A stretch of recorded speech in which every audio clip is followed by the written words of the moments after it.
Good evening and welcome. My name is J. Dylan Madhav, and I am the host of the Sticky Microphone podcast. Today I do not have a guest, it's just going to be me speaking. And, I've learned this year actually that there's quite a few people that I know who have some experience with the topic of suicide, meaning that they have a family member who has died from suicide. And I have thought about suicide a lot over my 40 years of life and many, many years as an adult and life experiences and this and that and so forth. And I have been thinking about it, and I mean the concept of it, not of attempting it. So don't mistake. I'm not saying, hey, I want to kill myself. What I'm saying is, I think for a lot of us, we are confused, including professionals, psychological professionals, social workers, and so on, question, why do people commit suicide? What are the reasons behind it? Why does it happen? How to prevent it? How can those mental health issues, if they do exist, be treated, and so on and so forth? And I believed personally for many years that actually suicide was the result of hopelessness. So I think in a way a lot of us can relate, right, to this feeling of hopelessness. You had an experience in life where you felt hopeless, literally hopeless, meaning you're in a situation that you cannot stand because the suffering is to a degree that you feel you cannot stand it, but it goes and continues for a prolonged period of time, and it doesn't look like there's any possibility of change or positive improvement in the near future. And you get to a mental state of what I call hopelessness. The future looks like there is no future. It looks very bleak. There is no indication that there will be an improvement in your life, in your circumstance, whether it's a relationship issue, it's a health issue. Obviously, there is something very serious going on in the life of that individual. So, for many years, I felt that suicide was really the drastic effect of the feeling of hopelessness. But at the same time, again, we all have some knowledge of what the feeling of hopelessness feels like. There are obviously varying degrees to that, just like with depression, there are varying degrees of what depression can be, from a mild depression to clinical depression and so on. But I'll get to that in a moment. So, going back to the concept of hopelessness, um, a lot of us have some issues where we feel, okay, this will not be permanent, this will change. And after an hour or a day or a week or a month or a year, there is some change that lets us kind of move forward and get past it in a way, or even if it's just, it doesn't go away, but there's a mental acceptance in the really what neuroscience would call habituation to the situation and neuroplasticity that allows one to accept and move forward and live happily and productively to the extent that was possible for human life. And then, of course, there's the concept of depression. You have people that I think theorize that, well, suicide is a result of depression, which is a mental illness. And if it continues untreated, you have a severe, not every one of you will be able to relate to this, okay? But you may know someone who has some condition like this. So, um, to be fair, so you may actually be able to relate to some degree. But you have the concept of clinical depression, where it's really depression beyond, hey, I'm kind of sad. I can't get out of bed. I'm not motivated to do anything. I don't enjoy anything in life. Anything, literally anything.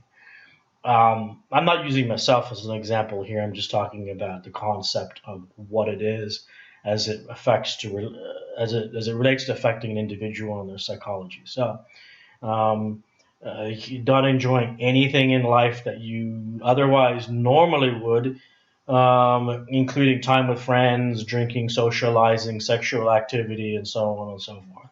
So, severe depression, which goes on for a prolonged period. They may receive treatment in terms of counseling, medications, and so forth, or they may not. And there is some group, it's a small percentage, I would say, but there is a group of those individuals who do actually go on to commit suicide. So then the theory is that suicide there is a result of the clinical, the illness of depression. But as I've been thinking about this over the last 3 weeks, I've come to another, I've come to another, or I should say, additional way of looking at it. I think that, and I do think that the society at large overlooks and also at the same time misunderstands this particular concept of human day-to-day routine and thought and psychology. I think there are individuals who kill themselves who are neither depressed nor hopeless, but they are bored. Sounds strange. You're bored. Okay, we get bored from time to time. Why would you enjoy? You live a life. We kind of know where the end result is going. You get my drift. But life is a pretty mundane and monotonous experience for everyone, including those who seem to have the most happy and wonderful and fantasy types of lives. You get up in the morning and you go to the bathroom and you shit and you shower and you change and you eat and you go to work and you come home and this and that. And it's a very ritualized, and you go to bed and you have the same routine. And the next fucking day you get up and you go do the same thing. And even I asked myself after 44 years of doing this shit, I'm like, God damn it! It's like I'm happy to be able to get up and be alive, and I do. I don't get me wrong. I have gratitude. I'm thankful for that. That a lot of people don't have. I've never had the opportunity to have, but it is a very fucking mundane, routine, monotonous fucking existence. Okay, so I do think that someone, I'm sure, it has happened, but probably not well researched and documented because I don't think the researchers have been thinking in these terms, at least the way I have been recently thinking about it. One can just go, I'm happy in the sense of, I'm not unhappy. Well, by contrast, but it's relative, right? But not unhappy. I'm not depressed, not clinically, and to that degree. I'm just, and again, I'm not speaking about myself. I'm just using the pronoun, but talking about society, population in general. One can just go, I'm just fucking bored. I'm just fucking bored with life. And it's not to say that life is not enjoyable and positive and worth living. But you can just be bored and you can just feel bored and feel like there's no purpose. Which brings me to another point, the purpose of life. I'm not here to give you the answer to that question. I can neither do it nor is it my job to do that. But you have to, if you care about having a purpose in your life, meaning it's a need and a necessary thing for you, then you have to formulate that mentally for yourself, as fictitious as it may be, or as real as you can make it seem. You have to do that. Not everyone needs that, by the way. As I've grown, I find I don't need goals in life. Strangely, sounds. I don't need a purpose in life. I don't need to feel like a sense of accomplishment and purpose, and there's a path and there's a destiny. And when I was younger, I felt all those things. Now I've gotten older, and I go, I have no need for that. I'm okay in a way with the monotony of accepting. Deepak Chopra says, there's a lot of anxiety and angst. I think we would all agree over the. Let me make sure this camera still on. There's a lot of anxiety and angst over the future, what's the unknown, basically. The future, it's uncertain, it's unknown, we can't predict it, we don't know, we have no crystal ball, nobody has it. But we try not to dwell on it, right? To a degree that we are able to dismiss it and just kind of live in denial about some of those things. And but that unknown, that uncertainty is the number one cause, in my opinion, of frustration and anxiety in society today and among the population today. What Deepak Chopra says, just to give you a different perspective on it, is to embrace the unknown, embrace the sort of craziness and concept of life and the universe as an unknown in terms of our future lives and our future states and consequences and experiences and so on and so forth. So almost look at it as a positive thing, where instead of, it could be bad things that happen, look at it as an unlimited potential of possibilities, candidly, that could be good, and to be realistic, bad, a combination of some good things, some bad things. Let's be realistic. Okay, I'm not a positive speaker. I'm a more realistic kind of a person.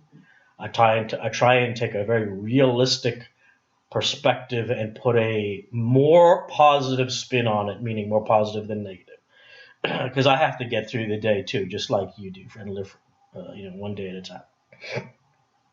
But going back to why I bring that up, the concept of suicide, I think some people get bored. You get bored with life. You get bored with the monotony. You don't see a purpose. Now, that isn't even to mention the fact that there are people, myself included, and everyone comes from a different perspective on this, so it's very debatable. I understand that. What is the future of man and mankind as a life force on this planet, and where is it going? Okay, those are somewhat existential and very rhetorical questions. But are we better human beings today than we were 200 years ago? I don't know. We have all kinds of great technologies like this camera and this podcast that I can do, an iPhone that I have, my Lexus that has fucking tells me a blind spot indicator goes off, and it's just like insane. But I'm not talking about that. I'm talking about as a species. You still have murder, it exists. You still have rape, it exists. I guess it always has. Is it going away anytime soon? Maybe not. Will it ever be eradicated from a human being's nature? Not to say that it's an ingrained nature, but I think for some people it is something hardwired in the brain psychologically as a compulsion. But you get what I mean. So will it ever be eradicated? I don't know. And if so, at what point? Well, certainly not in our lifetimes. So I often wonder if the human species has really evolved over time. Is it evolving? And it's a very disappointing answer to give myself after asking myself that own question. But at the same time, there have been positive things. There have been less of certain types of crimes. Now, we do have some extremely barbaric occurrences in this world. We do still have slavery. We do still have genocide. Don't kid yourself. It exists across the world. Do we have the Roman Colosseum with the tigers and the poor people and the prisoners put in there to be ripped apart by the tigers? Okay, no. So that's maybe an improvement. But then again, you have bullfighting and you torture the thing and then stab it and murder it and cause suffering. So is that better or less? It's subjective, right? The nature of it, it's not an objective. Well, how much suffering is there? And do animals feel pain? And do animals have a soul? And this is a whole other topic, perhaps for another podcast with a guest who has some interesting opinions on this, hopefully different than mine. So the discussion will be enlightening for us both, and hopefully for you as well as the viewer and the audience. But I did just want to mention that comment and thought and perspective about suicide. Really was my primary topic for today. And again, I don't profess to know. I've read a good amount of the professionals researching these fields. It seems still very ambiguous as far as trying to find answers to why these things happen and how to possibly prevent it. By the way, you may not like this. I'm not a anti-suicide person. In the same way, I'm not anti-euthanasia person. So this is going to be a big mind fuck for a lot of people, I'm sure. And I'll have to expand upon it perhaps in another podcast, but I don't think suicide is necessarily a bad thing. So, just something to think about, but the discussions will continue. As always, I thank you for watching and listening with an open mind and giving me the opportunity to convey something. And I really look forward to other people's comments and opinions and thoughts, because that's what this is about. And that's how one becomes more educated and informed and enlightened. But you have to be coming from a more open-minded posture to be receptive to new ideas and perspectives. So, thank you.